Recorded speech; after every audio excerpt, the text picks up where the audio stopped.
We are actually witnessing like a war of good over evil. We have the opportunity to choose which side we're on because it's so easy to get dragged down to the side of hate and revenge, which I'm seeing so many people around me under that, hate and revenge. Yeah.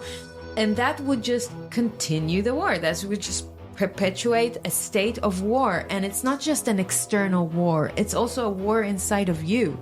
If you cannot find a state of peace inside of you and for a more humanitarian way of life, if we don't do that, then we are going to fucking suffer. And humanity will wake up collectively when enough people suffer, unfortunately. And so what you're seeing right now, you're seeing it in Israel and Gaza, but you're seeing this in Europe with all the stabbing and the hate and the riots. And it will spread around Europe. It starts in the UK. You have it in Netherlands. You have it in France. You have it in Italy. You're going to have it everywhere. Western countries. The US has its fair share of, stuff happening with the border being open. And it's so easy to get dragged down to participate actively in the war.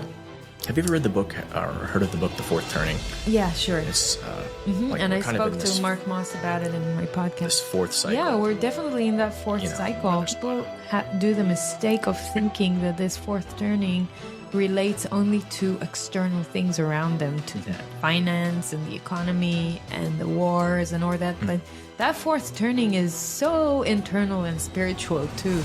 You have to have a local perspective in order to judge, because many people are very quick to criticize and judge things that are happening not in their country without a lot of context and understanding. What I have as an Israeli and a critical Israeli, I still have my critical thinking, and I'm not attached to my identity as an Israeli or a Jewish person, but that's where I'm from. I can look at what's happening, I can criticize, but I can also understand that the situation is so complex that there are so many facets and aspects to a certain issue or a conflict that it's very easy to just come out from the outside and go, oh, this is wrong, or he's a dictator, or they're doing the wrong thing. And I'm not saying that this side is right or that side is right. I don't know who's right. Maybe both sides are right because they each look at that truth from their perspective. All I'm saying is, if we don't have the balls to fucking put down our arms and stop fighting about land and start thinking about how we can actually provide safe haven for everyone that lives on that land, then this will never stop and there will always be another conflict.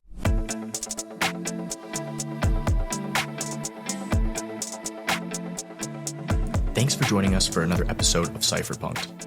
Today I'm here with Efrat Fenigson. She's an independent journalist, podcaster, Bitcoin advocate, and creator of You're the Voice podcast, which delves fearlessly into health, politics, economics, money, Bitcoin, sovereignty, and more. She's also a member, or she was a member of you were a member of the IDF as well, right?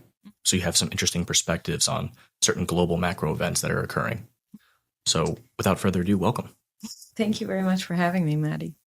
How has it been creating a podcast? Because you mentioned you're new at this and it's been maybe a year. Yeah, so the podcast is a little bit over than 1 year old, but I've been in the Bitcoin space also for not a long time. 2.5 years ago is when I started.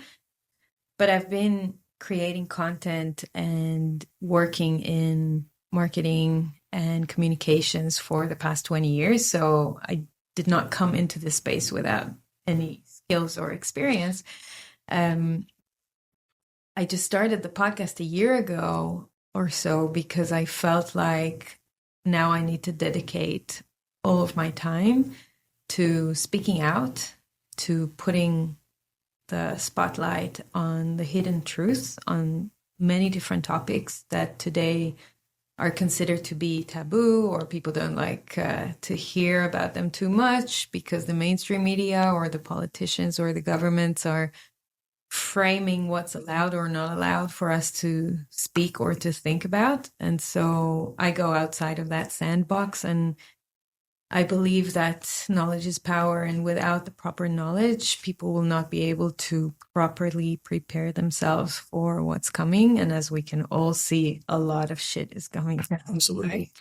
And so I feel like it's my mission to shed light on truth and show people how to behave and how to prepare for tedious times, for times where they may be challenged on many different aspects of their lives. And that's why I decided to start the podcast, to talk to people on different walks of lives, different topics. But what really unites all of them is the fact that they're all willing to be courageous enough and speak the truth from their expertise in their respective area of expertise. And that's pretty unique because these people are obviously paying a price for doing that, but still, like me, they're not shying away from it. When I looked at your Twitter page, the quote on top that you have really stood out to me, and it really touches on a lot of the things you just said. In times of universal deceit, telling the truth will be a revolutionary act. And this quote has been attributed to George Orwell. It's funny because my son, part of his over the summer reading is Animal Farm by George Orwell. So we're talking about a lot of these topics. Can you unpack that a little bit? The book 1984. And I think many people feel like what we're experiencing right now around the world is, they call it 2024, which is the new 1984, right? So we're in the 2024 book or movie. It almost feels surreal It's to almost see. comical. It's almost comical to see what's happening around the world. And no matter where you live, I think it's very, very hard to hide from different things that are going down. Many of the things that we're seeing are, surprisingly or not surprisingly, depending how much you've been paying attention, are on a global scale. And some of the things are specific to certain countries or states. But if you widen your perspective and actually go outside to look at what's happening in other countries around the world, you may find that a lot of the same trends or the same narratives or the same ideologies are being dictated by a lot of leaders, so-called leaders or parasites, like I said, Positions of power. Exactly, around the world, that are trying to push humanity, in a nutshell, into a more centralized, controlled way of life. And when we're experiencing such a clamp down on our liberties, whether it would be our autonomy over our body, what we've seen happening during COVID, whether it would be our freedom for self-expression and free speech, like we're seeing on all social media platforms and obviously on mainstream media, our freedom to transact, as we're seeing with the introduction of CBDCs or, different types of digitalization of money by government, as we're seeing in almost any walk of life, even with food, nutrition, and health, like what we're seeing that the institutions, the establishment, the governments are doing to educate or enforce people to consume certain things or be afraid of certain things, and at the same time be encouraged to, fill their bodies with sugar or whatever stuff that is making them chronically sick, and then by that also pumping up the bags of the pharma industry. So we're seeing like a whole big move from those power that be's, my friend called them power that were, to really try and control what people eat, what people think, what people speak, what people do, where they do it, how they do it. And it's as if there's almost no area of life anymore that you can really be free to do what you want. And so in that kind of time, in that kind of era that we live in, to be courageous enough to step out of your tribe and say, hey, that doesn't make sense. How do you say the king is naked? The story? The emperor's wearing the emperor. Exactly. So it's called the king is naked. So the emperor is wearing no clothes, and saying that and actually pointing on what doesn't make sense and what the truth may be, or at least be brave enough to have a discussion about it, is considered to be quite like unusual today, which is so strange because in the past you just used to talk about things.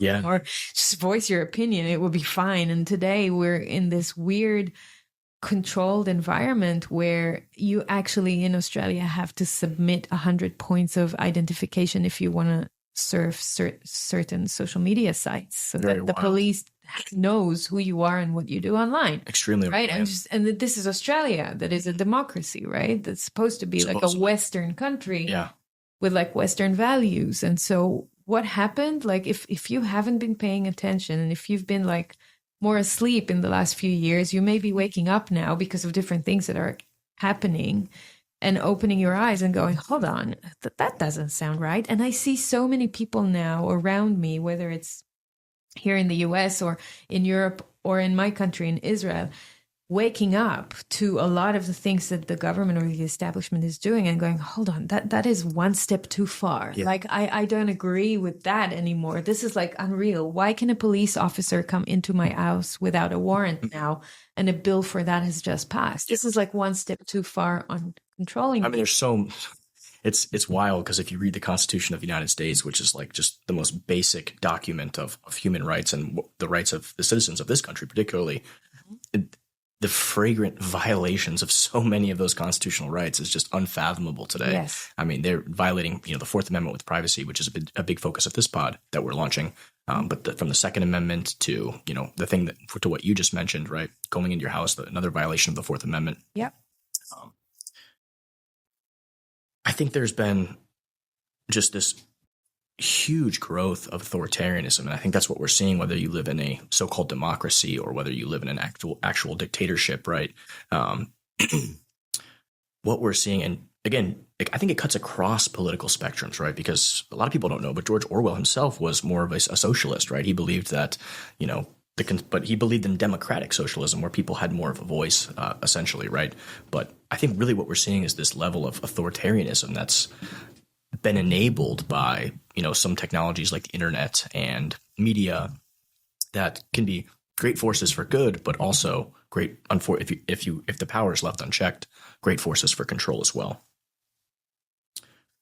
Talk to me a little bit about. I just want to say to your point, I just released a new episode with Alex Svetsky that was doing a really great job in distinguishing authoritarianism from totalitarianism. And I think that that's an important distinction, because when you perceive authoritarianism as having an actual leader that is truthful, with integrity, charismatic, that can do good for people, like he gave the example of Bukele in El Salvador, he says, I don't see anything wrong with having an authority that is actually good for the people, right? So authoritarianism, depending on the people that are at the helm, is not necessarily a bad thing. Whereas totalitarianism, you're talking about clamping down on human rights, no matter who's at the helm. And it's a totalitarianism is basically communism in disguise, right? And I think that in most countries, what we are seeing today is a form of totalitarianism,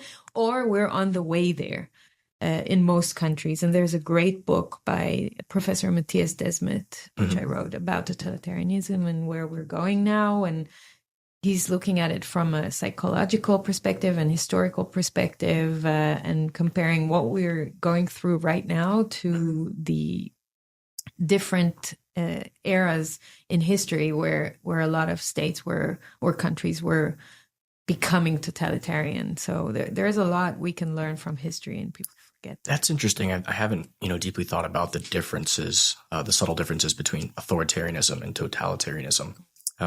So definitely interested in that book recommendation. Yeah. I'm going to use some Audible credits on that. But even with authoritarianism, and it's hard to argue that what Bukele has done in El Salvador hasn't worked, because it definitely has worked, right? It's reduced crime. It's done all of those things. But the argument can also be made that there was a trade-off for that, right? There was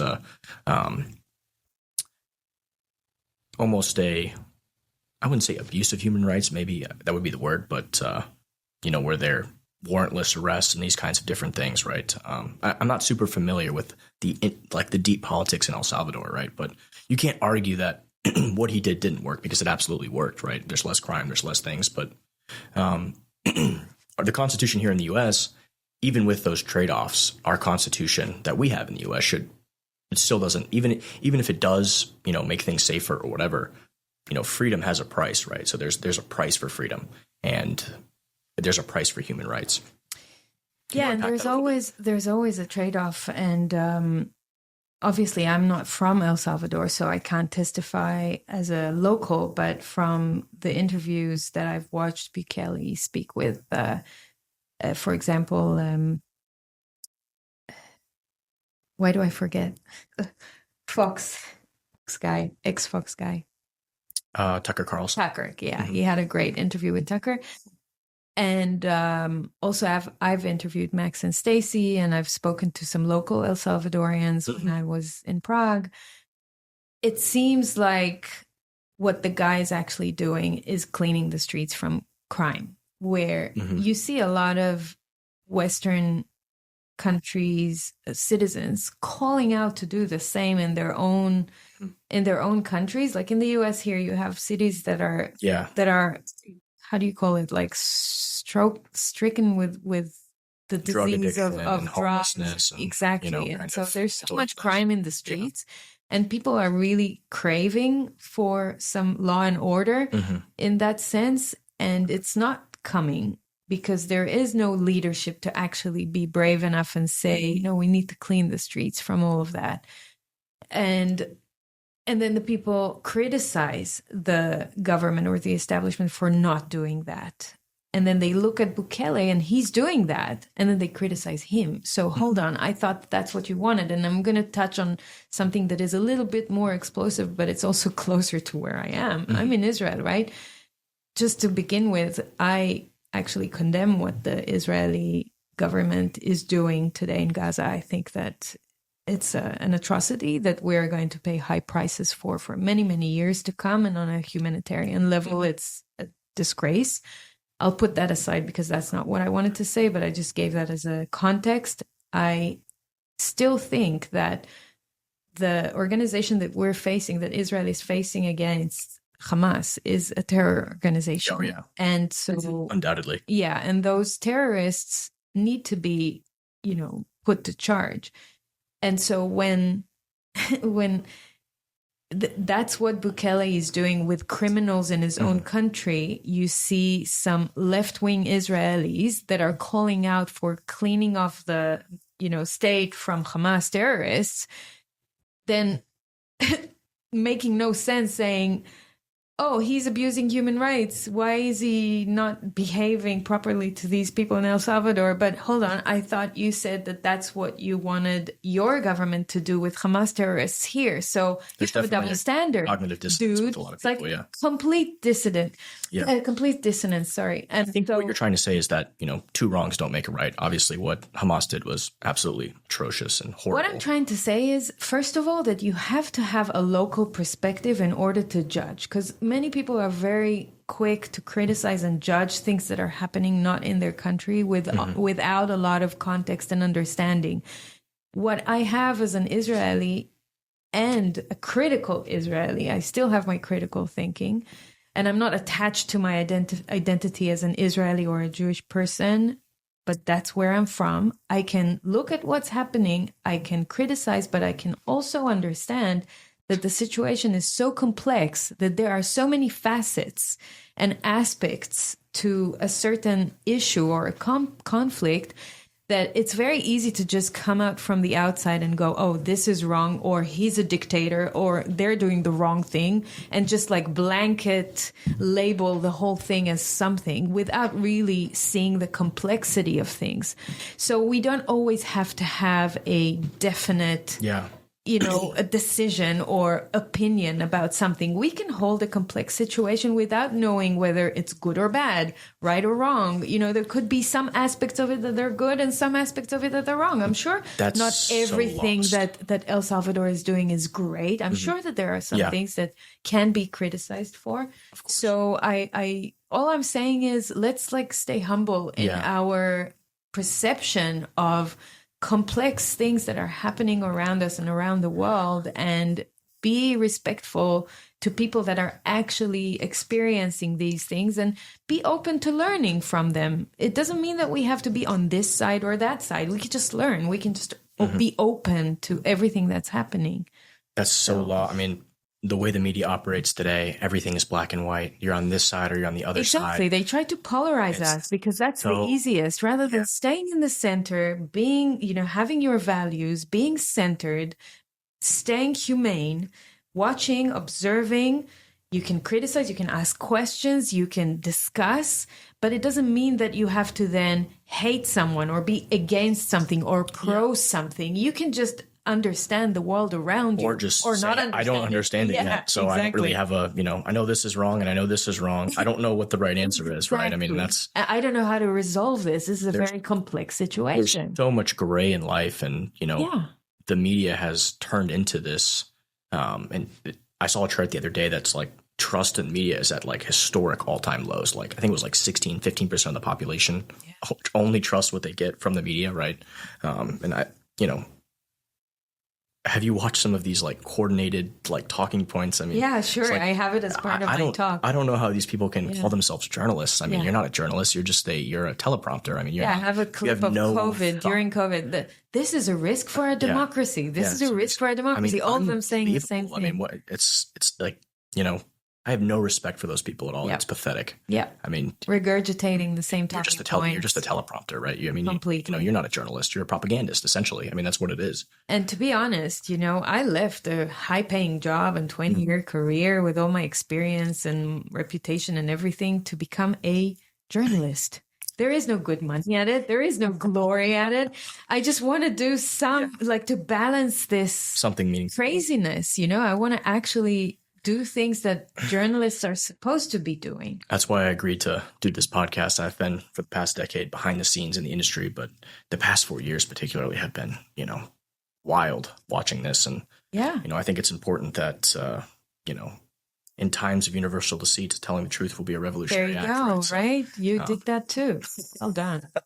No, dude, I know it's not easy. It's not easy to come out to the forefront and putting yourself out. I'm not used to it, and it's a little uncomfortable, for sure. It is. It's actually, people don't get that, of how much of a price it requires from you, because it has you face so many things that normally you don't have to face. Like, how do I look? How do I sound? What do people think about me? Do I say it right? Do I say it wrong? Like all these dialogues, that it's very tough to be in the forefront.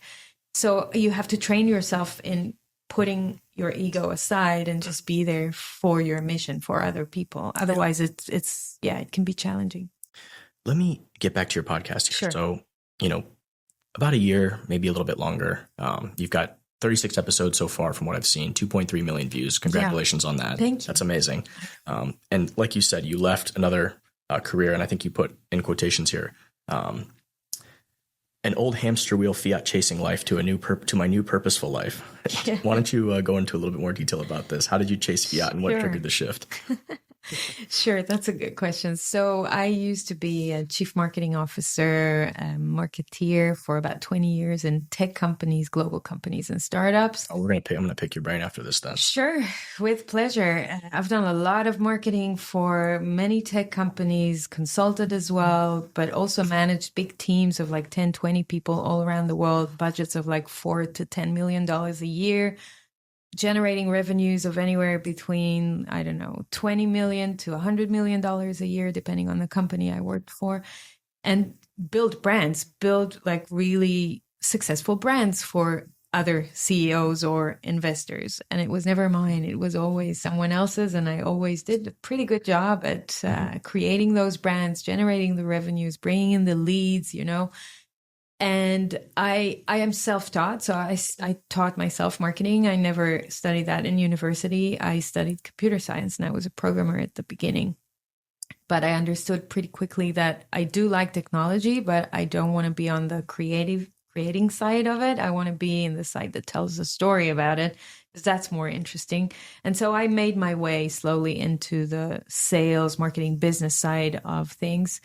And the thing that really got me intrigued about marketing and where I felt at home is the fact that I can combine the insights of psychology with the behavioral aspects of what makes people behave or act in a certain way, and have the power, quote unquote, to influence their decisions. Now, unfortunately, I think that most marketeers today have forgotten the responsibility they have in being able to influence people in such a way. And they mostly use it for, I would say, bad. Like they use it for making people buy something or consume more, because we're all about consumer. We don't see each other as humans anymore. We're consumers, right? That's the fiat. Exactly. That's the fiat world. So I've been doing it really well, and I've been getting people to do different things that I wanted them to do for the companies I was working for.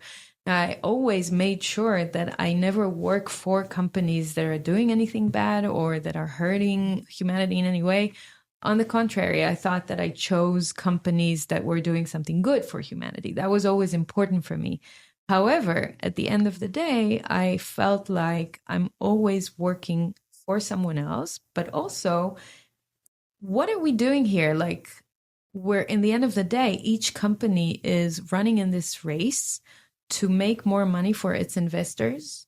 All of the companies I worked for were private, not public. So it wasn't for the shareholders. It was for the normally venture capital investors or angel investors, but people who have put money on this specific company. And so what's this chain?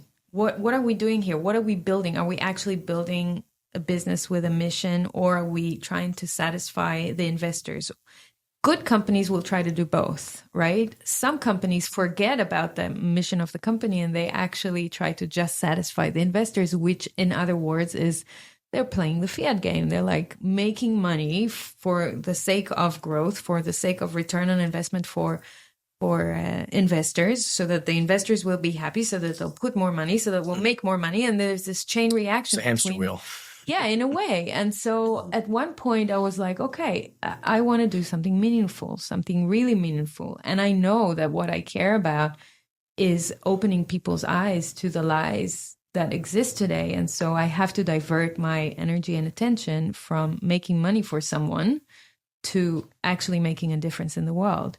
And I knew I had the potential of doing it. All I needed is to step into my power and really understanding what I am capable of. And since I was a child, since I was a baby, actually, I was always good at verbalizing and speaking. I started speaking when I was 8 months old, and my parents didn't know what that is. How come a baby 8 months old is speaking? And I was like literally speaking, not just like words, like sentences, and actually in context and understanding people. It was a gift. And they didn't really know what to do with that. And they said that I was highly annoying because I could actually interfere with their conversations, like adult conversations, when just I was chime like in. a tiny baby. Yeah.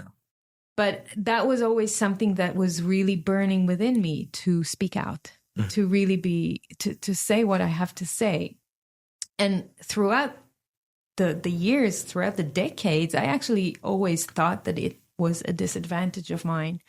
The fact that I have to always say something about something, that I always have an opinion, that I am a very verbal person. And I try to like suppress it in a way where, and only in the last few years, I understood that that is actually my gift. The fact that I have an opinion, the fact that I can verbalize, that I can digest things that may be complicated for most people and turn them into more simplistic messages that people can actually understand. That's why I went to marketing, right?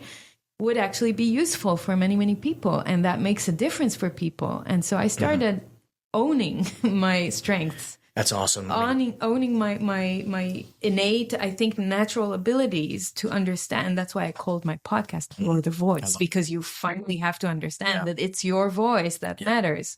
And each one, and it's not I'm the voice, it's you're the voice, because each one of us has this, their own voice, this real natural organic gift inside of us that we are maybe trying to suppress because we think it's a bad thing of us. I mean, that's so relevant to just all of the different power structures and even educational systems that exist that have been formed over time. They want to breed conformity, right? That is the mission, right? There's this famous graphic that I've always seen that shows all these creative individuals going into school.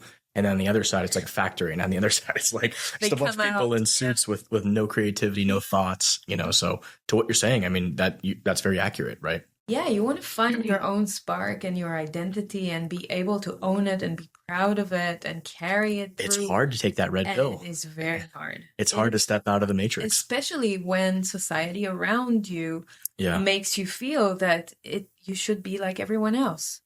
And throughout all of my career, when I had like hundreds of employees all around the world, I always tried to guide them and mentor them to be who they are and to be the best at what they do. So my managerial roles were never about checking their work word for word, unless they were shitty, and then I would do that. But if they were good, I would never micromanage them. I would actually sit with them and do coaching sessions with them, because all I wanted to do is to help them clear out their shit so they can be who they are and do what they came here to do. And once you do that for them, they become like the best people they can be. So obviously they work better. And it's not a manipulative thing. It's an actual, humane thing. This is what we're here for. Yeah. So I don't know if I answered your question. No, I think you did. I stopped. I'll just say one last thing about that. I decided that it's like chasing, when I started understanding what is money, and the reason why I got interested in that question is because the government and the state came after me during COVID, and I realized that if they did that with my human rights, bodily autonomy, they're going to do that with my property rights and financials. And so I need to learn about money. So I did. I got educated about money, and then I said, okay, this fiat circus is someone printing money and everyone working for it. And I've been part of it. I've been working for 20 years for so many companies, institutions, with sharing 50% of my wage, at better half of my career with the state for taxes. I'm done. Not that I'm not paying taxes today, but I'm like, it's very insidious how they do it, right? It's like crazy. And it's like they take so much property tax, sales tax, use tax, income tax, state income tax, federal. I mean, and then on top of that, they're just printing money. It's unbelievable. And then inflation is the biggest penny that drops. It's unbelievable. Taxation, you always live with it. You somehow accept it as a reality. There is taxation everywhere. You have to live with it. Inflation, you don't even understand what that is. And that's intentional. That is evil. It's absolutely intentional. That's the intention, and that's evil, because with tax you can say, okay, you're an idiot for not asking what that is and not researching. But with inflation, you really have no way to know what that is, and it's being normalized to you over and over again on the media. They're talking about inflation all the time, but you don't actually understand what it means.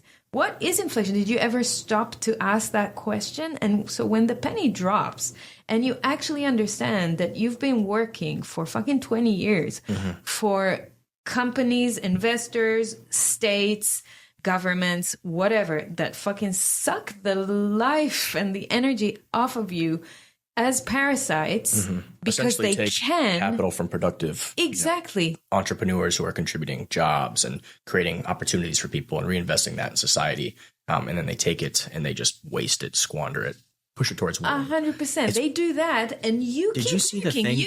Did you see the thing about the other day? It was some we just gave it was either $259 million or $1 billion to the Taliban through some of these grant programs or something like that, but I'm not surprised, because the amount of money that the U.S. is giving foreign, it wasn't even intentional. It was like they applied for some grants or something. The same thing with Israel that gave money to Hamas over the years. Yeah. Israel was funding Hamas for a long, long time. And it's crazy. Yeah. God, there's so many different rabbit holes. We could just talk for 12 hours.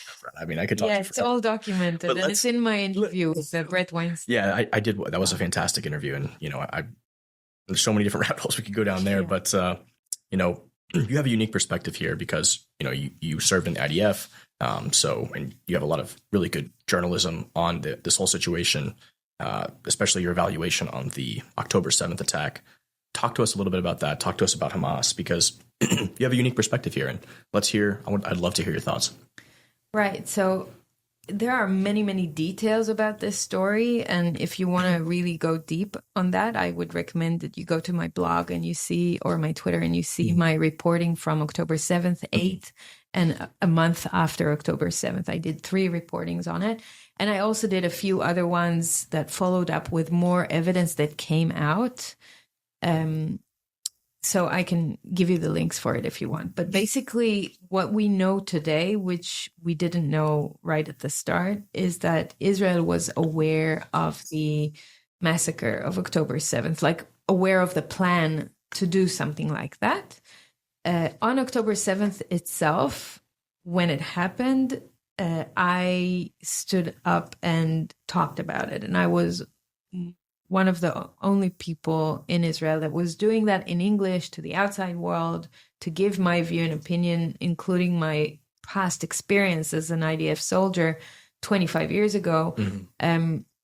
And it became viral straight away because it resonated with so many people, because what had happened in October 7th just did not add up. It did not make sense that the strongest army in the world and the most secure fence and area in the world of the Gaza Strip would be completely compromised during October 7th on that day, and no proper response would come from the Israeli security forces, whether it would be the police, the IDF, or intelligence, or any other, the Air Force, any other security apparatus in Israel. It was basically looked like a stand down order in a way, because there was no proper response for like a long time, 8 hours, 9 hours, 10 hours. There were some people that were locked in their basements for 24 hours until someone came to rescue.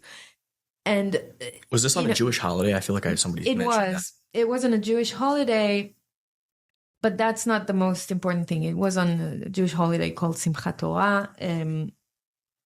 Because of that holiday, apparently less soldiers were in the bases and they were at home because it was a weekend. Mm-hmm. But even still, that's not an unusual thing. We have holidays all the time, and you have soldiers on drills, on calls, ready to just be brought back if something happens, and that didn't work. And the fact that at the same time you had about 60 to 80%, if my memory serves me, of the soldiers that were supposed to be around the Gaza Strip area were actually diverted onto the Judea and Samaria area around Jerusalem because there was something happening there. So they were put in the other area, and they were not manning the area that they were normally supposed to be manning. That was unusual. And on top of that, you had 15 breaches of the fence. You had thousands of terrorists from Hamas coming into Israel, followed by citizens that came out from Gaza into Israel and started looting and whatever. And there were so many things and then the Air Force didn't respond, and there was one helicopter, and there were other things that were happening. So many different things were happening that it's as if the stars aligned to create this magical synchronization of events that would allow this thing to have happened. And that is super unusual. Now, I used to serve on that border. That was my service in one of the intelligence forces. And one of my drills, my weekly drills, was to sit there in the office for a few hours a week to take phone calls from the soldiers, the observers that are sitting on the fence themselves, watching the screens on the fence, monitoring it. If something was hitting the fence, and that's 25 years ago, mind you, they would give us a call and say, there's an event on the fence, so make everyone aware. Yeah, they're censoring there's something, make everyone aware. There was a chain of command that you would have to notify all the way up to the head of the organization that I was serving in their unit. Like, everyone needed to know that there is something happening. And that was 25 years ago, when we had phones and we didn't have a developed internet system as we do today. And so if that happened then, how come this didn't happen now, 25 years later? The answer could be complacency, or no? Do you think that's what they want everyone to think. They want everyone to think there was complacency and a failure. There was a big failure here. And don't worry, everyone, we will investigate this soon when the war is over. But lo and behold, we're like 9 months after the war started, 10 months. and we're still not investigating it. It just seems like feels like they don't want to investigate. It's almost like there's so many of these events in history that are like, I think with World War I, there was like some ship that was attacked or something, which really was, I think later on they found it, I think it was a Lusitania or something, that it was maybe an inside job, or, just these things that can trigger public sentiment to create a response to set up something that they wanted to do, right? They need to get the public on the side of these things. Exactly. So basically, in my opinion, Israel needed the public's justification or approval to go and do a big operation in Gaza, which is probably their plan all along. So they needed a big event to justify that. It all happened according to how they wanted. Maybe they did not plan for it to be as ugly and as big as it became. It may have gone out of control, but in my opinion, they definitely knew. There is so much evidence to back that they have known. I won't go through all of it because it's going to finish our time. But no, we got plenty of time. We got all day. But, for example, they got a report a year before this happened. The intelligence unit, A200 of the Israeli Defense Forces, came out with a very detailed, I think it was a 100-page report for the IDF generals to actually see what kind of threat or plan the Hamas is doing in order to penetrate Israel. And it was like step by step what happened on October 7th. Yeah, and that was a year before. The intelligence gathering from the Mossad and from Israel is second to none in the world, I think. It's true. But in this case, it's not the Mossad. Mossad is outside of Israel. In this case, it's Shin Bet, which is the FBI or the NSA. So that's Shin Bet. The Mossad is CIA. CIA, exactly. I got you. Mossad is CIA, and Shin Bet and NSA is like Shin Bet and NSA is the same. And A200 is the IDF intelligence unit. Mm-hmm. So the A200 in this case produced this phenomenal report that went out to everyone, and apparently they disregarded it. Like they just didn't take it seriously. Same thing happened with the observers, the human observers that were manning the fence and looking at it day by day. In the weeks before October 7th, they have alerted their commanders that there is unusual, suspicious behavior next to the fence, and that they need to be aware of it because people are, they're cutting locks, they're doing a lot of things on the fence, and they were ignoring them, completely ignoring them. And these are the same female observers that were butchered on the October 7th. Right? So and there are some that are alive to tell, but they're still being shamed and ridiculed and not being really taken seriously. And similar things are happening now in some fashions. There were some human, how would you call it? Like intelligence officers that are citizens that are not in the army, that are doing that just out of like their love to the country or whatever, listening to radio stations of the Hamas and monitoring things. And they also alerted the institution about it. Their license has been taken away before. Wow. Yeah, I wrote an article about that. So there's a guy that was doing that, and his license was revoked a few weeks before October 7th. Why? He's been doing that for years. So why are all of a sudden his radio license was taken away from him? Right? There are so many Sounds like a lot of circumstantial evidence of something going on here. And also the prime minister got the alerts about October 7th event itself on the morning of it. Like he knew from early in the morning, 4 a.m.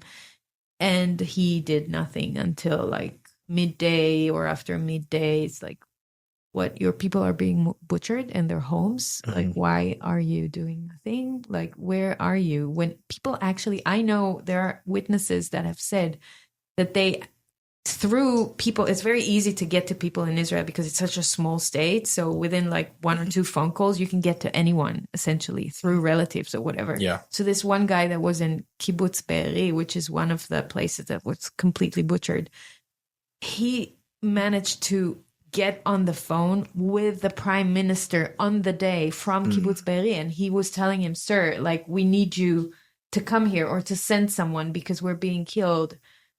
Like, yeah, we're taking care of it. So yeah, there are so many things that really are very sad that have happened. That you have to be, I don't know, willfully blind or completely programmed to continue saying there has been a failure, there has been a failure. I think that Israelis have been sold out in order to do this mega operation, and Palestinians obviously have been sold out. There is no value for human lives in this area. I think we are just pawns on a chessboard. Yeah. And people don't really care, like the people that are up there running the show, whether it's the governments or, you know, the allies of the governments or whatever, the bankers that are going to make money off of it, or the corporations that are going to be rebuilding again all these well, a lot of these people never areas. actually have to see the death or be a part of it. They it's don't more give abstracted, a fuck like a about movie human almost. lives. This is the sad reality of fiat wars. And these wars, and specifically this one in Israel, really helps them with continuing to print money, justifying more money printing for the war. Before it was for COVID, now it's for the war. And, you know, and the US has to print more money because the US has to support Israel. So it's like everyone is in this game of never ending conflicts because it just creates more of that fiat machine beast that has to continue. This was probably, we're going to talk more about this later, but this was what you just described as the number one reason I was so encapsulated when I came across Bitcoin and when I discovered Bitcoin. I was like, I need to dedicate my life to this industry. That was when I saw how all of these catastrophic wars have been enabled by essentially printing money, right? I mean, printing money allows these wars to be funded without consent, essentially confiscating and stealing purchasing power from the populations to make wars that wouldn't be as deadly, way more deadly, way longer, much more human loss, suffering, etc. Let me ask you. The October 7th thing that led to the Israeli Gaza war is an atrocity that, in my eyes, has to finish, because we're now entering, you know, another war in the north with Hezbollah, with Iran. So everyone's alert about that, and it's just going to get worse and worse. Let me ask you another question, because I've spent hours and hours and hours trying to understand the dynamic of the Palestinians and the Israelites, and I hope I can help you there. Again, because what you're in America, it's like, you know, it's again, they make it a black and white issue, right? You're either on one side or the other, like a lot what we talked about, right? But I have friends that are Muslim, I have friends that are Jewish, and you know, in between that, there's all sorts of different views. But I've made a real effort to understand the history of the area over the past, you know, couple thousand years, and try to get understanding of, is this a solvable problem? What's going on? Ultimately, I don't know what the solution is, but I think it was Saifuddin Ammous. He recommended a couple books for me to read. I think he's Lebanese, so to understand the Palestinian perspective from a better vantage point. I think the one I read was the 100-Year War in Palestine, I think was what it was called, or something like that. So my question is, the Gaza Strip was created, and Israel at one point was largely in control of that area. Why did they ever leave that area? It's like, now it's like, why did you leave in the first place? Now you're coming back. Can you explain and expound on that a little bit? I'm not an expert on that, I must say. I mean, it's not my area of expertise, and I can say some things, but you can go and check me, because I'm not sure I'll be saying the right thing. And even if I do, it's, you know, I'm sure you can find evidence for other explanations that will be better than me. That's fine. But I'll just say a little bit of what I know. And again, I'm not the expert on this. So Israel and Palestine, or Israel and the Palestinians, because there is no real Palestine country officially. And for my research, there never was. I mean, that's it was never like officially the Ottoman Empire for hundreds of years. Exactly, it was always like passing hands. Yes, by larger powers, right? In the Great British, Ottomans and British, and the British were the ones that actually helped give Israel, or the Jewish people, the mandate on creating a Jewish state in the land of Palestine in 1948. And there was an event that was kicking out a lot of the Palestinians from their homes during that time to the areas of Judea, Samaria, outside of the border to Jordan, Egypt, etc., and to the Gaza Strip. And throughout the years, since Israel's inception in 1948, there were so many attempts and conflicts and discussions about who's controlling what and what areas. And it's always under the guise of peace talks. Like we're trying to create some existence where we can coexist here and actually live in the same land, two tribes or two groups of people from different nationalities or different religions. Actually, that's what it's about, because it's the Jewish people against the Muslims that are Palestinians. That's what it boils down to. And by the way, my grandparents from both sides, my mother's and my father's, immigrated to Israel around 1948, around the inception of Israel after the Second World War. Two of my grandparents were Holocaust survivors. Other two were not, but they all came to Israel around that time in the 1940s, 1950s. And then you argue like, but they were there first. And then you continue going back in history. But they were there before, but they were there before. And it's like a never ending battle. And whenever I start reading about it, researching about it, and learning new aspects of, information and proofs about it, I always get to the final thought of what for. There is no end to it. You can always go even further in history and prove something else. And I'm not saying that this side is right or that side is right. I don't know who's right. Maybe both sides are right because they each look at that truth from their perspective. All I'm saying is, if we don't have the balls to fucking put down our arms and stop fighting about land and start thinking about how we can actually provide safe haven for everyone that lives on that land, then this will never stop. And there will always be another conflict. And a lot of the things that Seyfuddin is saying are correct, factually, I mean. Some of the other things he's referring to are debatable and can be discussed in terms of opinions or proofs or witnesses that would tell you different things. But yeah, a lot of Palestinians were uprooted from their homes around the 1948 period to go and live in other places. And then Israel was essentially colonizing or ruling another tribe or other people in the name of what? Securing their own area, because we're this little state surrounded by enemies. That's the ethos. That's the Israeli ethos. If you're an Israeli, you are being taught from the moment you are in kindergarten that you are a tribe that is surrounded by enemies, and you always have to be on the guard. You always have to watch out and know that there is existential threat always when you're Israeli. And so you're heavily, heavily indoctrinated. I mean, if you look at history, that's kind of the story of the Jewish people in a lot of ways. I mean, exactly. And that is a very good point, because I think that point of always being chased, always being under an existential threat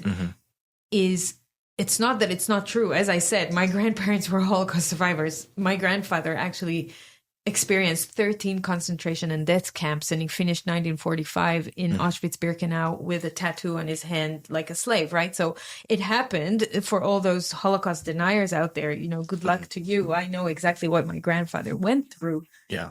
But that role for Jewish people, or now it's the Israeli people, and not just, but Jewish people still feel that way. That role of being a victim and always being chased and always being under an existential threat, in my eyes, it's a bit of a spiritual, generational trauma that we're carrying with us. And in my reality, in my life, I choose to stand up and say, enough. It stops with me and with my son. I'm not anyone's victim anymore. I'm not going to be ruled by anyone or, displaced by anyone. Like, fuck them. I'll take care of my own reality and my own future and my own destiny by making the right choices and trying to protect myself as much as I can. And I try to give other people that insight or that wisdom as well, because the victimhood is so pervasive in Israel and in Palestine. Yeah. And not even just there. I mean, one of my... And I'm not saying that people are not suffering, for sure. Don't get me wrong. There are traumas, ample traumas for everyone to experience right now in that area. So I'm not saying you don't experience trauma. Therefore, what are you crying about? Crazy stuff's going on. Crazy stuff is going on. But are you choosing to be the victim? Or are you choosing to be the powerful one in your life and dictate your reality accordingly and try to actually be active and do stuff about it? So it's very hard to break that chain, but it is. I mean, there's real substance there too. I mean, like one of my employees, he's a Ukrainian Jew, and like this is wild, but like this is the story of his situation just in the past couple years. It's like his parents lived in Ukraine. Guess where? Right on the border of where Russia invaded. Right. So they blew up half, I think it was Kharkiv. They blew up half of his city. He flew his parents hurriedly to Israel. Guess where he flew them to?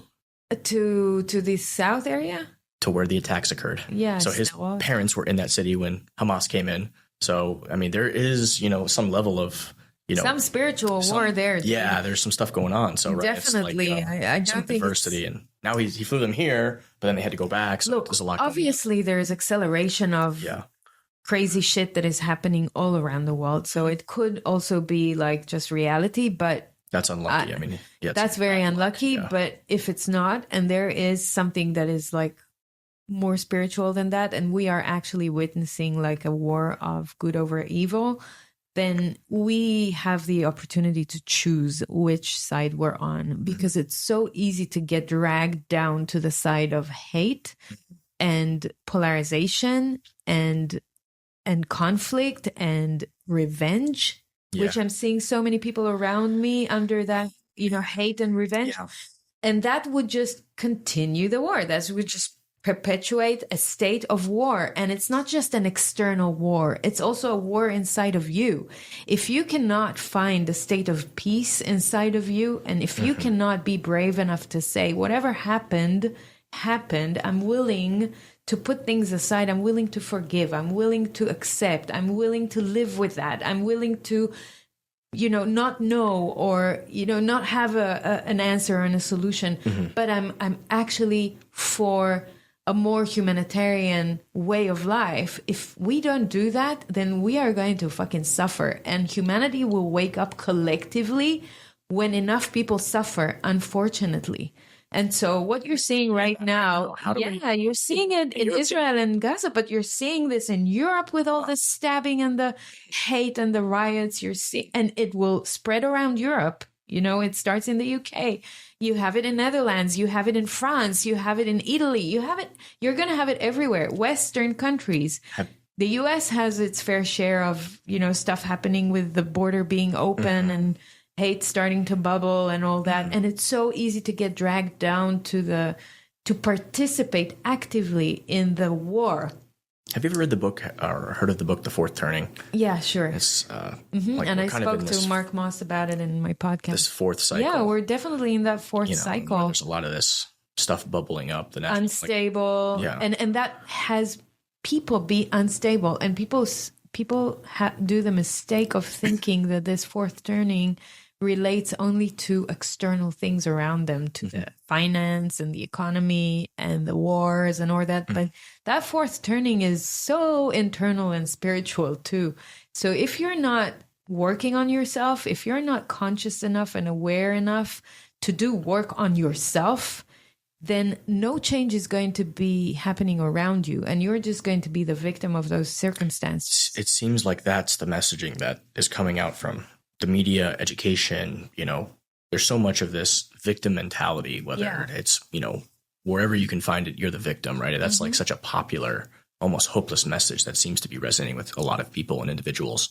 How do we break that? Because then you're in survival mode. Yeah, and it seems... And they want you to be in survival mode because then it progresses their agendas. Because the more you are in survival mode, the easier it is to control you. It's more of the divide and conquer. That's exactly how they get their things done. Because you see it in Israel, you see it everywhere. The minute you throw a detonator to a certain society or population, it then sparks a debate, it sparks a conflict, and then most people will be initially scared by it, and the fear will have them try to choose a side, because then they'll feel more comfortable or more at ease with themselves, because they feel like they're not alone, because they're with more people that think like them. That's the tribalism, right?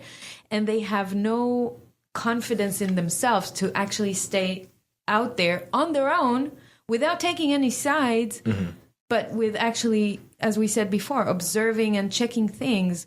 If you have that inner confidence, there's so much, pressure from the media and exactly. social media. If you have inner confidence, take this side or take this side. You have to do that. Yeah. And you can just stay where you are and be okay with that and not get dragged down to what the call to action is. And then once you do that, you realize that there are other people around you that can do the same. And then when you're willing to speak the truth, even when it's unpopular, or ask questions, or just like not fall to the traps, then you become more powerful than you can ever imagine. And you don't have to play those games. You can actually create a different reality. So yeah, it's a choice, but it's a tough one to take, because you really have to give up a lot of existing limiting beliefs. And self-limiting beliefs, yeah. Yeah, and you have to give up on everything that you really thought that is real in the world. And there is no big daddy to take care of you. You're on your own, and you have to find that resilience from within. And that's not easy for most people to do. You're not wrong. You're not wrong.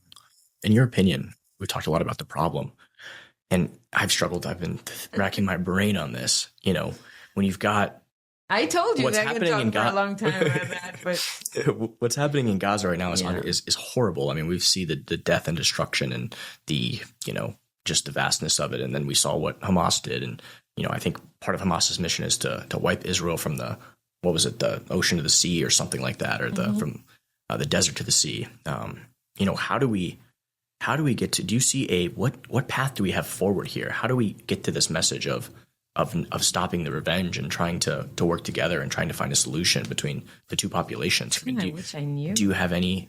I have no fucking clue.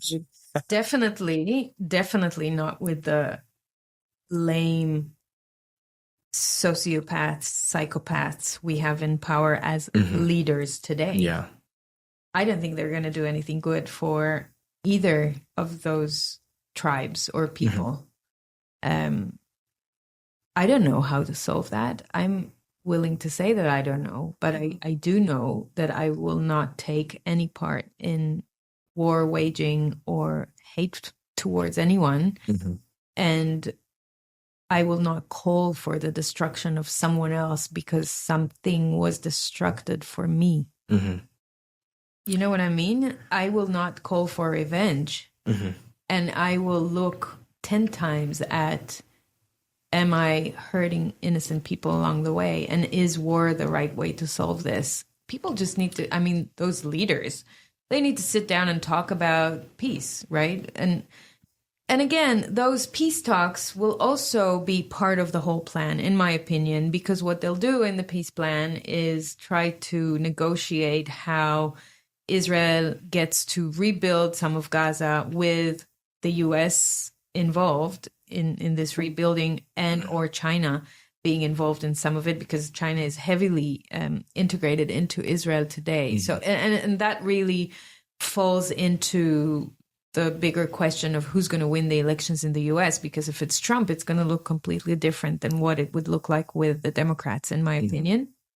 And although AIPAC, the Israeli Zionistic movement, is, has its foot in the U.S. Congress really well, and they have impact on both sides, red and blue, in the U.S., and the Zionistic movement's vision is to have Israel and the Jewish people still control Israel and the land and be superior to other people. That's what the Zionistic stands for. I think that was a big part of what I got when I read the book that Saif recommended me, was the and where I really empathize with the Palestinians is this idea that, the violation of private property, moving them off the land, I guess, essentially is one thing. And the other thing is like the Palestinians that do live within that territory. I mean, from my reading, what I gathered was that those people are almost like second-class citizens. What are your thoughts on that? Is that accurate? Am I misreading this? First of all, I didn't read the book, so it's hard for me to give you an educated answer, but it's being an Israeli. They cannot be a second-class citizens because they are not citizens. It's a weird way of framing it. Like if you're just looking at the dry second-class people, I guess. The dry term of it. Do you notice that? First of all, let's look at the whole picture. Mm-hmm. You have Israeli citizens that have an Israeli ID, and inside of Israel, you also have Arab people, Muslim people that are Israeli citizens. Okay. That oftentimes they are claiming that they are experiencing discrimination as Arabs inside of Israel, but they are citizens just like me. So they can vote, they can do all this stuff. Everything. And they speak Arab, they live in mixed cities, it's called Jaffa, Akko, like a lot of cities in Israel that have Arab people and Jewish people living side by side. And they have all the rights that I have. So they are people, Muslim people, and they're like considered so they're citizens. They're not second class citizens. They are. And I am being cautious here because I'm telling you that oftentimes they claim that they are being discriminated against as Israeli citizens because they are of Arab or Muslim descent. So that exists. That voice exists. You have to take it into consideration. It doesn't mean they do not have less rights than anyone else, but that exists. Now you're looking at Palestinians, which is another group. They don't live in Israel. They don't have an Israeli ID. They don't have the rights. They live in their own area, which is not controlled by Israel at all. It's controlled by Hamas. Hamas is the ruling party in Gaza. So when you say that they are second-class citizens, they're not even it's like you saying that Mexicans are second-class citizens to the U.S. You know what I mean? Yeah. But it's a little bit different because Israel is controlling Gaza through, intelligence and warfare in a way. So there is, and in the Judea and Samaria area, what's called the West Bank, Israel is more heavily integrated into these areas because there are Israeli Jewish settlements that are embedded into the West Bank where Palestinians are living. And those Palestinians are definitely suffering from a lot of violence from the IDF, a lot of violence from the settlers, the Jewish settlers themselves. It is a very complex situation. Yeah. And so you really have to break it down to groups and really be in the context of what you're talking about. Try to understand it all. It's very complex, even for Israelis. ELO, they don't know these things. Palestinian Liberation, and they were, at one point separate. Then they were like in a civil war with Hamas. So I'm like so confused. The West Bank, there's Gaza Strip, there's, all these heights, Golan Heights. I mean, dude, but this is the nature of war. They want to flood you with conflict and interests, incentive structures and interests so that you lose your mind and you just leave it. Now, I'm not saying that this is an easy one. I think this is the hardest conflict that I've ever witnessed in my life. Yeah. But I think that every conflict can be resolved if you actually have people that are good intentioned and want to make a difference and bring about peace and change. I think that the person that was the closest to this maybe was Yitzhak Rabin during his office he was murdered in 1994 when I was 14. And he was the closest one to bringing about peace. But then there was Intifada and there were bombing attacks and he was shot. Good question he was murdered. To ask who murdered him, was it really the right-wing Israeli that everyone thinks that murdered him or someone else? But obviously, what he was trying to do didn't work out to bring about peace with the Palestinians. So it's a super tough subject, and I really don't think that I will do you justice if I talk about it. No, you're providing a lot of insights. And I am. I think what I'm doing more than anything is just showing you how fucking complex this subject is. And even me living there, knowing what I know from my history, I still don't know a lot or everything. It's very, very hard. When you think about, and by the way, most of my opinions and the stuff that I have said would be quite unpopular with most Israelis, with the Jewish mainstream people. narrative that's, media is on the They would say, "Oh, she's a lefty. She's like, she's an idiot. She doesn't understand that they all want to kill us, and we just have to like kill them before." In your experience, do you feel that the people in the West Bank, the Palestinians there, is almost like a totally different group or population relationship than the people in the Gaza Strip under Hamas? I mean, the West Bank and Gaza, you mean? I'm sorry, where the PLO, the Palestinian Liberation. Yeah, that's the West Bank. That's around the Jerusalem area. Like, okay, that's what I'm thinking. West Bank is Judea and Samaria. It seemed like there was more collaboration there, I guess, or there was more chance for peace over there as opposed to Hamas. I guess so. Hamas is super extreme. Hamas is a terror organization. Completely. There is no one to talk to in Hamas. We're trying to negotiate with terrorists. It's very difficult. Maybe in the PLO it's a little bit better, but the PLO is Palestinian Authority, really. The Palestinian, and really you don't see like real leaders there that are, and I don't think that they make their own decisions either. I think they're being puppeted by Iran and other forces, Saudi Arabia, whoever has influence over them. They are being funded by Iran. They're being funded by a lot of the other powers that control that area. And Israel also, I don't think, is making all of its own decisions. It's also heavily influenced by the US and, the West, NATO, whatever.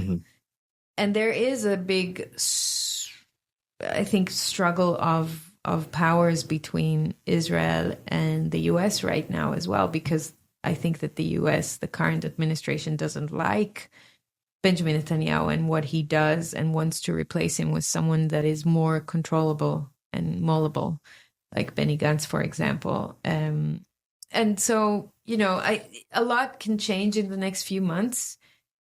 I don't know if peace can come about, but I strive for it. I hope that it will come.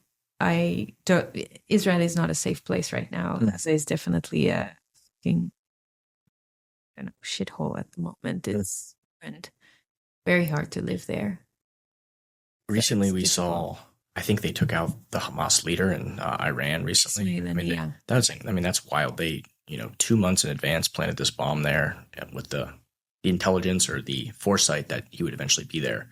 I'm much more, I would say, I like the approach of targeting the individual leadership much more than I do destroying a whole innocent population. So I feel like, hey, the accountability is taken directly to the leadership that enabled this massacre, or, in the case of what Trump did with, I think it was Khomeini or whatever, it was taken right to the leadership instead of involving all these innocent people. I think that, personally, my opinion is, I think that's a much better approach, right?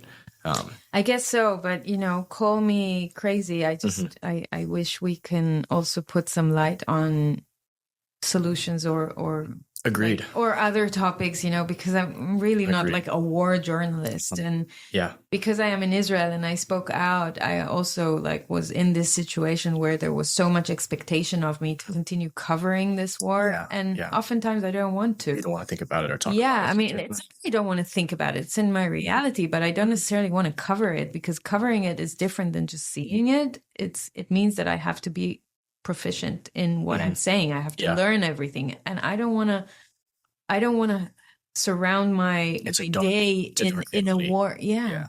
In a war reality. So we'll move away from Bitcoin. We'll move a little bit away from that. But do you think that Israel is a democracy, just in general? No, political.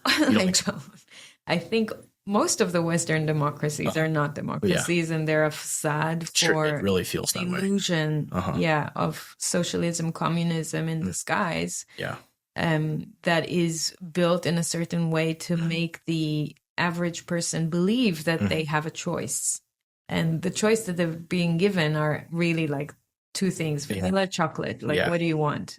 those are your choices. And even that, if they don't want you to have vanilla, they're going to force you to have chocolate. And that's, kind of how it felt here in 2020 with the previous election here. Exactly. So I don't think that there is a democracy. And I think that you see that you also see the system that is broken. Like in Israel, we had in 5 years, we're going into 6 election cycles in 5 years. Wow. It's supposed to be once every 4 years. What's going on there? It's unstable. And people are not happy. And so if this is a democracy where you actually get the majority voting for someone that they actually want to be in power, how come that someone is then being booted off after a few months? Because that's what's been happening in the last 4 years. What's the process of that? Why is that occurring? Because there is no trust. And because they're all fucking up, and because they're all fucking criminals. I'm sorry, but all 120 members of parliament are criminals. And they're just doing bad things for the people or for the state. And this country is in decline. And I don't care how much my colleagues from Israel, especially the intellectual ones coming from the tech industry and everything, or even from the crypto Bitcoin industry, would stand up and say, oh, she's just bad mouthing Israel. Israel is the startup nation and the most modern democracy in the Middle East and all that. That's fucking bullshit, dude, because I can sense your frustration. All a disguise. It's so superficial. We think, like, Israelis are taught to think they are the best. They are the most superior. They are the smartest. And I'm not disrespecting any innovation or technology or entrepreneurship that is coming out from Israel, because it is coming out. I was part of it. Yeah. I was coming out of that same pool of talent, right? I don't disrespect that. But when you look at your tribe, your country, and you can only say good things and think that we're the best at everything, and then at the same time, on our watch, you have a collapsing democracy that has to have 5 election cycles in 4 years, and you have a war, and you have COVID that was like the worst policy of probably all countries around the world, and you have so many people sick and dying because of adverse reactions to COVID and the way that the government was handling that. You're looking at all these glorious failures, and you have October 7th, and you're asking, so are we the startup nation? Are we the smartest? Are we the shiniest, pearl in the bucket of all states around the Middle East? I think that is bullshit, and we have to have some level of humbleness, and we have to start asking tough questions. Can you explain the political process that enabled 5 elections to occur in a period? Is there something in the Constitution? Politics. No, I don't want to. There is no Constitution. Is there no constitutional thing that, no? So how did that even happen? Parliament can bring down the government. Okay, so the Parliament can just decide and say, "Hey, we don't like this. We're making a change." Something like so that's the mechanism. And if they don't manage to have a coalition in time, and if they don't manage to put a budget in time, there are various scenarios that will happen that will prevent the government from succeeding. But Parliament can essentially call off the government, and that has happened several times. Gotcha. So you also mentioned COVID. You posted something on X a couple days ago, I think, about Israel's official data on the COVID vaccine. What's going on there? Tell us more about that.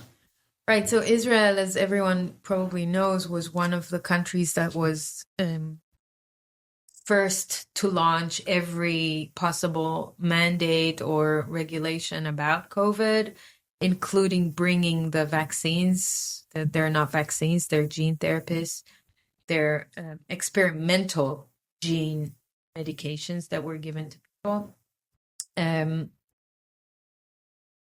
it was first in doing that as well, to bring those injections and give them to a massive amount of people.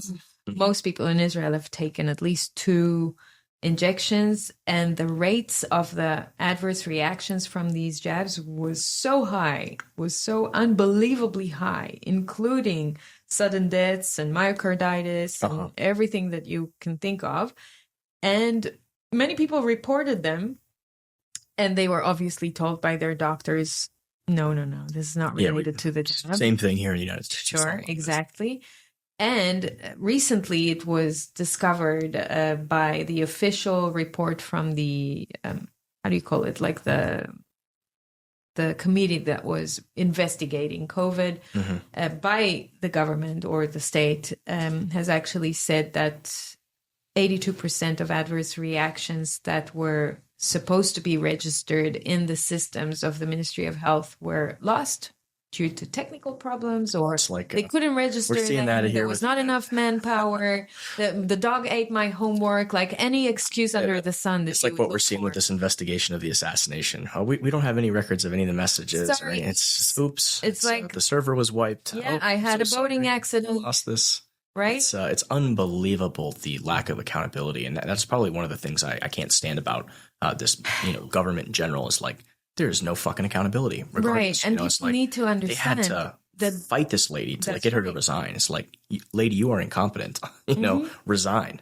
Right. And based on this incompetence, most of the countries around the world were making decisions about their own introduction of those vaccines to their countries and their people, thinking that they are safe and effective because Israel had said so, based on so little data, according to what they say, and so many adverse reactions that were ignored or not registered. I guess what I can't stand about this whole thing is just the fucking blatant lying and the contempt by the people like the Anthony Fauci's of the world who, decided that people are just too stupid. I mean, this is the way a lot of these people think, that people are just too stupid to make their own decisions, right? Because very early on, I could see from the data that, and I'm somewhere, again, black and white, I'm somewhere in the gray on this. Very early on from the data, what I could see was that, elderly people, sick people were dying at a much higher rate. So I think if the government would have just been honest and come out and said, hey, listen, we rushed this vaccine out. It was not developed with the same standard of care that other vaccines were developed with. Take it at your own risk. I think the evidence supported that if you were really an older person, it made more sense to take the risk of potentially having an adverse that's very reaction. naive. Why would they say it? It was all part of the plan. Yeah, that's what I'm saying. I mean, it's this force. They poison. I'm sorry. This is not good for you. If you've taken it, try to get it out of your system. I'm not trying to scare you, but I think the evidence was very clear that COVID was not affecting younger people. And I think that there was no reason for all of these young people to be taking this I'm vaccine. about to release very soon an episode on my podcast with the chairman of an organization called PANDA, Pandemic Data. His name is Nick Hudson, and the whole interview is about how he believes that the whole lab leak theory is controlled opposition move, and there was no pandemic at all. And a lot of what we have seen at the beginning of COVID, the deaths in the streets in China, the Italy deaths, bodies in the streets, the New York congestion of people in hospitals where they have no more room for that was people. bullshit here in the United States. That was push all of that, exactly. So all of these events around the world, right at the beginning of COVID, were staged in order to create the perception of a pandemic when there was no real pandemic. Because when you look at the numbers of deaths, the the excess deaths came only after the jabs and not in the years of COVID itself. There was no pandemic. Plus, they changed the definition of what pandemic is during that time. So there is a lot of stuff that people are not aware of, and they can keep calling me conspiracy theorist as much as they want. I don't give a fuck. Seriously, it's your health, not mine. I'm fine. I didn't take that jab. I remember but it's like, for your own health, do the research and check what has really happened. And stay tuned for that episode, Nick. I remember, I'm definitely interested to look at all the data. I do remember some independent journalist work early on around Wuhan and those areas in China, where the Chinese government was desperately trying to suppress the death rate of the people. And some independent journalists actually went to like crematories, and they found that the amount of people that were being cremated was spiking up. So I do personally believe that there was, from the data that I've looked at, they were trying to suppress that information. There was excess death. But again, people that died were very sickly. I think what they found later on was comorbidities. They were super old, very comorbid, dying with other things that they had, because the reason of deaths was normally not COVID, but they were instructed to write COVID in order to look like. And if you look at the incentive structure, I mean, you can't blame exactly. They got a lot of money. They got money for it, you know, a lot of money. And then what they did was they forced a lot of these hospitals, and I think Elon talked a bit about this on the Rogan podcast. They forced all these hospitals to basically say, hey, you know, you can't treat all these other things you have, which is basically saying, hey, are we going to make money? Exactly. So, you know, if someone got in a car accident and died, they were like, oh, he had COVID, right? So and they got more money if they gave them midazolam and remdesivir, which were deadly medicines, and they ventilated people, which got them killed as well. So the whole treatment in people that actually came with COVID to a hospital helped them accelerate the deaths and the death rates. And that is disgusting. So if you're really looking for someone to call, I don't know, crazy or conspiracy theorist, go check who helped do this COVID madness. Because that, for me, COVID was just a stepping stone into creating a society that is more compliant, that will allow the governments to control people easily, more easily than what we had until today, and introduce all these crazy regulations and mandates with very little friction. And it was basically another excuse to continue printing money and do the biggest wealth transfer from, again, the middle class to the wealthier during COVID, with the amount of money that was printed during that time, which was unheard of. And now we're just seeing that it didn't really end, because, we don't have COVID anymore. But what we do have is the World Health Organization putting in place a pandemic treaty and the international health regulations that are set in place in order to prepare you for the next pandemic, so that you have a digital passport, a digital vaccine passport, digital ID. You have the ability of the government to tie into that digital ID a CBDC, digital money, that they would allow you to do things with your money, yes or no, depending on your vaccine status or depending on your health status and things like that, or how compliant you are. We saw the beginning of this with the Canadian trucker thing. You know, that was, they actually, and you mentioned, you know, money, they actually did literally delete people's bank accounts and wipe them from existence, essentially, right? They, you know, I think it was Trudeau, all of a sudden said, these truckers are now, they're terrorists, right? I love how the communists and the socialists, they love fringe minority. They love to relabel words and change the meaning of words, and right. just abuse this, you know, totalitarian or authoritarian power, I guess. And what we've seen in Canada, closing bank accounts of dissidents is wild, but it's happening in so many other places around the world. Did you know that recently Germany has passed a law to be able to close bank accounts for extreme right wing if you have if you express yourself in the wrong way. And today, extreme right wing is anybody that they just holds like a different opinion is called an extreme right wing. And so Germany introduced that. Then you have Nigel Farage in the UK with his bank accounts being closed because of not saying the right thing by the institution.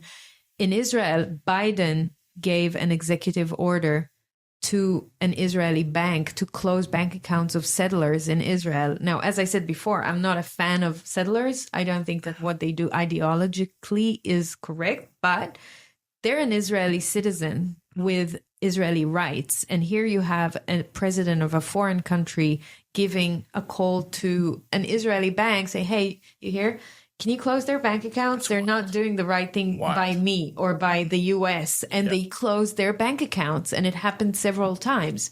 So you have this phenomena or this pandemic of closing bank accounts of dissidents on political means. You have that in Hong Kong. You have that in the Ukraine. You have that in so many places. I wrote an article about it on my Substack.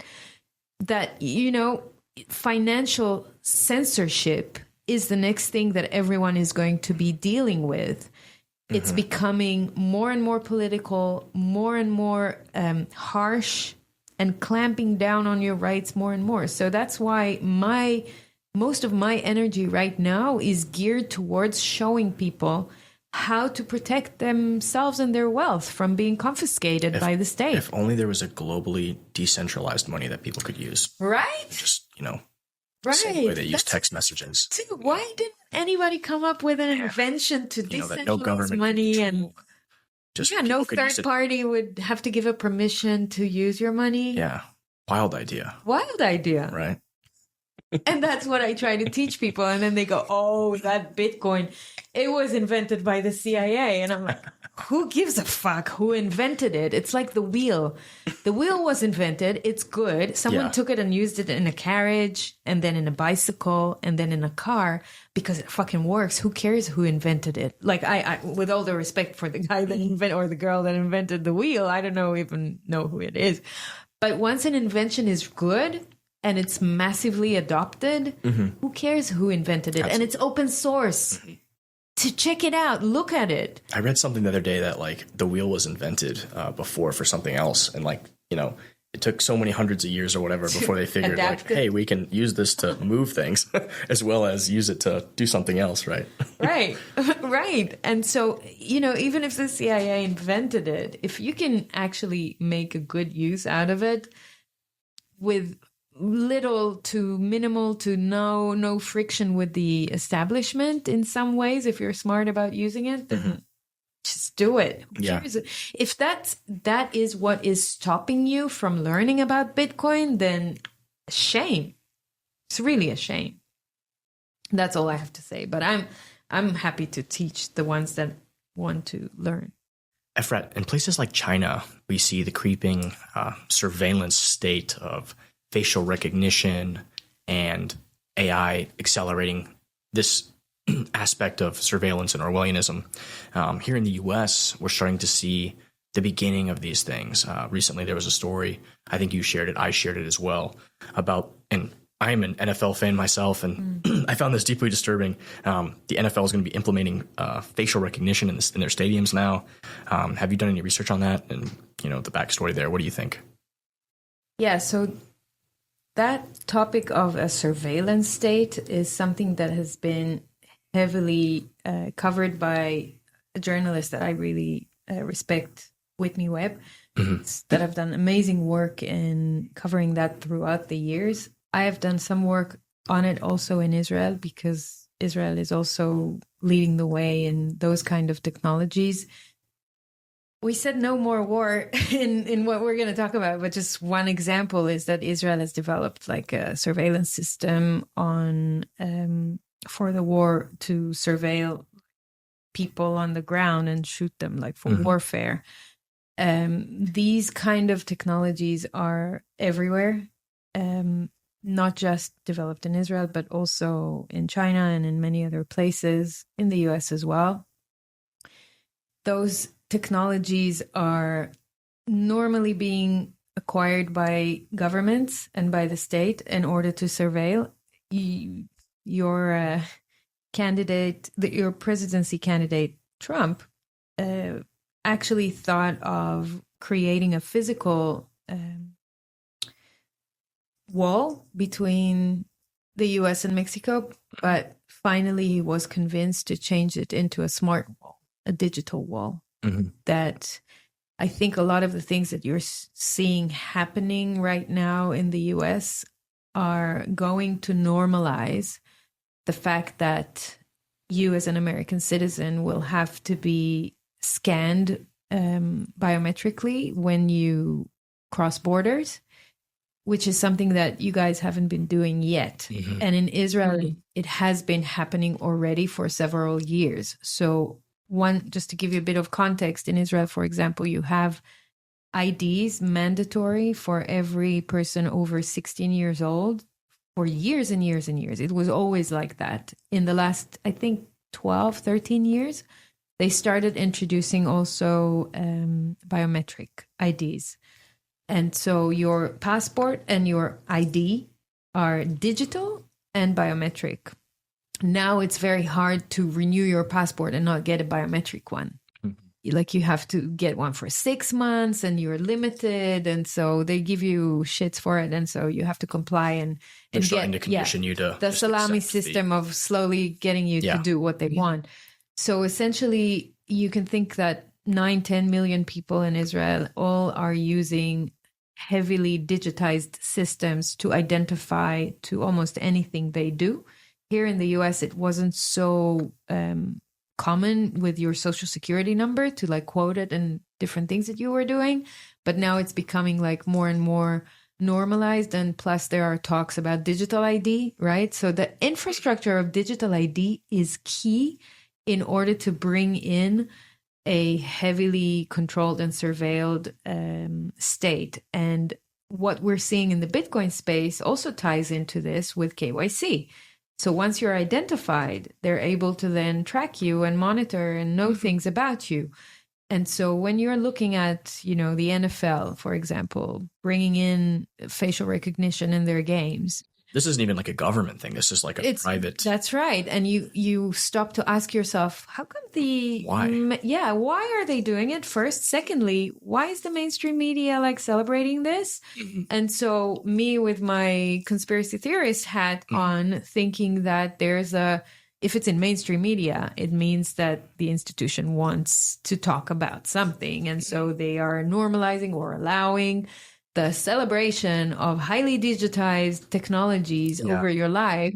It's like and they're doing it in such a positive way that you would think that this is great, right? Because now if there is an assassination attack, right? Something that just happened, we're here to protect you. Don't worry, because we have these fancy systems that will know everyone in the audience. So don't you worry. Big Brother is taking care of you. It's here for your protection. It's like when you go on Google and you type in why censorship, and then the autocomplete is like, is good for you, is necessary. We need to have it, right? It's like, this subtle propaganda and brainwashing that's occurring with even these giant tech companies that are intricately linked with the government. Right. We've seen Elon blew the lid off this thing when he showed all of the FBI, the CIA, all these intelligence agencies essentially telling Twitter who to censor, what to do, and just in a complete flagrant violation. And let me ask you the name, because you would probably remember, because it's more of your subject than mine. But what's the name of that company? Is it OpenAI that did the biometric selling of its crypto coins? So, OpenAI, the company that was formed to be an open sourced democratic alternative with, open. Oh, this is my favorite part, right? This nonprofit, right? That was formed to be this response to what Google was doing with closed source AI. And we've seen the crazy Orwellian stuff that they've released. It's like a racist, and it won't, if you say, show me a picture of the founding fathers, it's super woke. Yeah. It's like, it shows all the founding fathers as, people of color or whatever, Asian. It will not show you. I mean, they've baked so much of the social engineering and propaganda that they do into their search algorithm. They've now baked it into their AI models. Well, OpenAI was supposed to be the alternative to that. It was supposed to be this open source thing. It was started by Elon, and it was funded because he didn't want everything to happen behind closed doors, behind the scenes. So today we have closed AI. They are no longer OpenAI. They're not really a nonprofit anymore. Now they're a for-profit. And did they launch their crypto coin? So Sam Altman is now also responsible for it. I think he's heavily involved in this project called WorldCoin. Exactly. And what they want is to scan your retina. Yeah, proof of humanity, I guess, This is like, it's not KYC, it's mega KYC, right? So that's what I'm saying. It's the same thing. What do you think that WorldCoin is? It's more in the same direction of knowing everything about you, being able to identify you in any place. Creepy. They're claiming that, it's not, it's just. Yeah, whatever they're claiming. Is it open source? I don't know. I mean, I was so put off by the whole aspect of it that I just decided I'm not going to participate in that. And you saw the queues to get it when it started. People were queuing up to get it because they're sheep. That they don't understand what they're selling, like the privacy and the freedom that they're selling in return to some whatever free coins, free money. There is no such thing. Now, the last thing I want to tie into this is the World Economic Forum, their chairman, Klaus Schwab, speaking about China being the blueprint for the world. And that happened in the beginning of COVID. And if China is the blueprint, and what the globalist organization called the World Economic Forum, that hosts all the politicians from all around the world, all the world leaders, is conveying to them that they need to learn from China because that is the blueprint, then what are they actually learning? They're learning about this guy. Is he like a super villain? Because he just comes across to me as like a super. He's a puppet as well, but he's definitely an important messenger. I guess he really believes all of this propaganda he's selling. Like he's high on his own supply. Sure. Yeah, But and his father was a Nazi guy. wild. Yeah, wild. Anyway, the Chinese have a social credit system. Some people are not aware of that. The way that that most Chinese live their daily lives in China is with a smartphone in their hand, where they are compelled to use that app, the governmental app. It's called like the lighthouse. You know, you have the green, orange, and red, and it will tell you whether you're allowed to do certain things or not based on your score, because you may have crossed the road in a red light, or you may have Jaywalked across the street.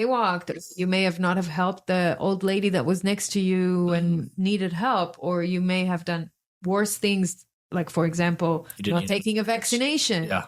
Or ate you too much red meat and not enough crickets, or something. Or your carbon emissions are too high. Whatever they decide, Yeah. whatever the fuck they decide, they will put it into this system, and you will find yourself as a Chinese citizen not able to board on a train from one city to another because your score is not high enough. So you're confined in your geofence area because the state is limiting your freedom of movement. I get goosebumps just thinking about that how happened during COVID. What I'm saying now is not conspiracy. This has happened to people I know in China. That's another story that I have heard, like, firsthand from a girl, a woman that went to China around 2021 during COVID. She was there, and if you're there, even if you're a tourist, you have to download this app in order to do certain things. Not everything, but certain things. And so she wanted to get a room at a hotel to stay the night. And because she was just new there, and I guess she didn't do things right with her app, I don't know, she didn't put the right data or whatever, and it was nighttime, it was evening time, she got a red circle on her app, and she went to the hotel and, like, I want to rent a room. Here's your money. Here's my money. Take my money. Give me a room. And they go, show us the app. She shows them it's red. They go, sorry, we can't give you a room. Wow. And she's like, what do you mean? I'm a tourist. Like, I'm not even Chinese. Like, give me a room. I want to sleep. And here's the money. I'm giving you the money for the rooms. We're not allowed.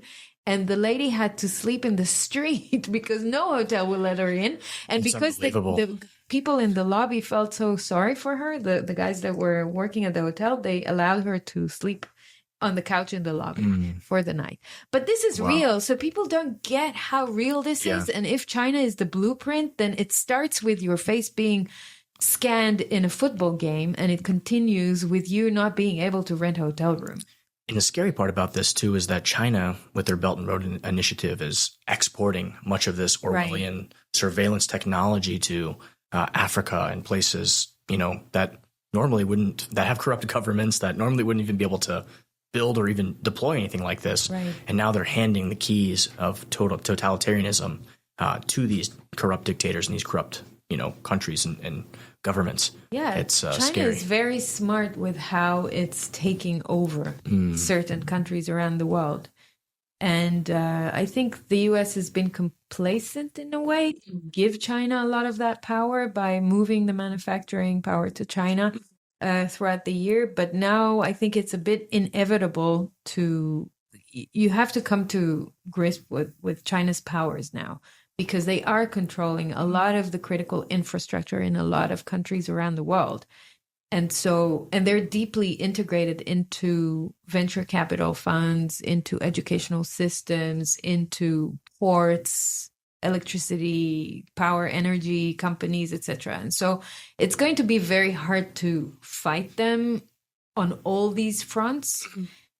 And there's this weird relationship between fearing China and seeing China as an enemy on the one hand, but on the other hand, using their services and also mimicking them in terms of like globalist organizations. Like you said, that's the blueprint. There's these two, there's black and then there's white, and that's the way people want you to think. But there is so much gray, right? It's not like China's evil on everything, right? I mean, I've spoken to Chinese people, and again, when you're being monitored and surveilled, people act differently. When you have no privacy, it changes the way you act and behave, which is really kind of creepy. But, you know, many of them see the Chinese government as, you know, good in the sense of almost like an overbearing father. That's kind of the way they look at it, right? But the potential for that a level of control and corruption to then change hands from one who might be a benevolent father. And I think this is my big problem with authoritarianism, right? Yeah. My biggest critique is, okay, you've got the Bukele, who's great and who's like a king, right? He's a good king. He's doing the right things. But then when that power turns over, if you don't have the certain systems in place to protect people's human rights, you've got a Nicolas Maduro, right? Who has now, destroyed his country, hyperinflation, stolen, generational wealth from people, just destruction, rigging election, all these crazy things that's going on, right? So you end up with that, and you can't control when a Bukele dies or something happens or he leaves power, he leaves office, and then you get a Maduro, right? Yeah, I think that's where I find the idea of anarchism very compelling. Yeah. Because you have to build systems that are based on rules, like Bitcoin, right? Yeah. That will be hard to compromise. And once you have systems that are based on rules and not on rulers, then you essentially bring more power back to the people. Yeah. Because the people have to come up with those systems. And before, when the founding fathers of America came to this country, they tried to set forth those rules, those basic constitutional rights, et cetera. And we revolted over England we talked about taxes earlier, over like a very small like tea tax or something. But now, hundreds of years later, everything they tried to prevent has now been coming to pass, and it's just a slow erosion of those core constitutional rights of the founding documents of this nation. But you mentioned Bitcoin, and I think that's where we both came across Bitcoin, and we saw this massive potential to change the world. What initially drew you to Bitcoin and this concept of decentralization and anarchy, I guess, in a way? Well, actually, what drew me was that the state violated my rights during COVID. And for me, it was clear that if they're doing that, they'll do it again with my property rights and my finances. And that's why I wanted to start learning.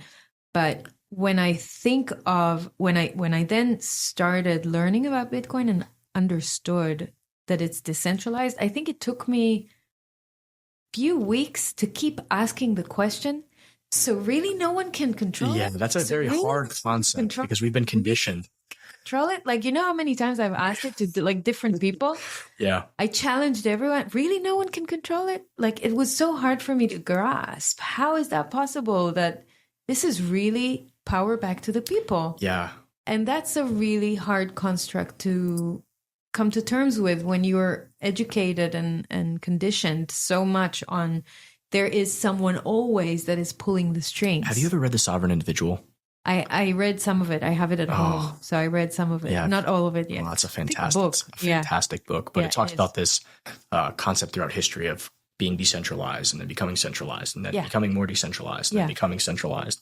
And we're entering this time with nation states of this mass centralization. Yeah. And now we're just right on the verge of returning to more decentralization. Right. And with my background in computer science, when I started reading about Bitcoin, I said, okay, why didn't I think about it? This is so simple and so miraculously, this is built on top of the open internet. It's just like another protocol. You have TCP/IP, it works. Even though DARPA created the internet, and the CIA, it's all projects by the state that created the internet initially. It is decentralized. There is nothing they can do to really control all of it today. Yeah, they can control some of it. You see through regulation, they're trying to control the speech over it, but they really cannot control the whole internet in the whole world and switch it off and, all these Orwellian things that people think that could happen. Yeah. And so if Bitcoin is just another layer on top of that decentralized layer, then the power that is created by using that kind of network is immense. It's crazy. And so once I got that, I was like, okay, I'm going to draw all of my attention to this direction because I've never seen anything like that before. And even if it's not perfect and there are weak points and, weakest links, like in every system, this is the closest thing to great we've had in a very long time that is actually taking back control from establishment, from governments, from global organizations, and putting it back into the hands of the people. And so more people need to be aware about it. And that's why, I feel compelled to tell people about it. Guys, Efrat Fenigson, thank you so much. I'm going to leave it there because that was excellent. Thank you. Close them up.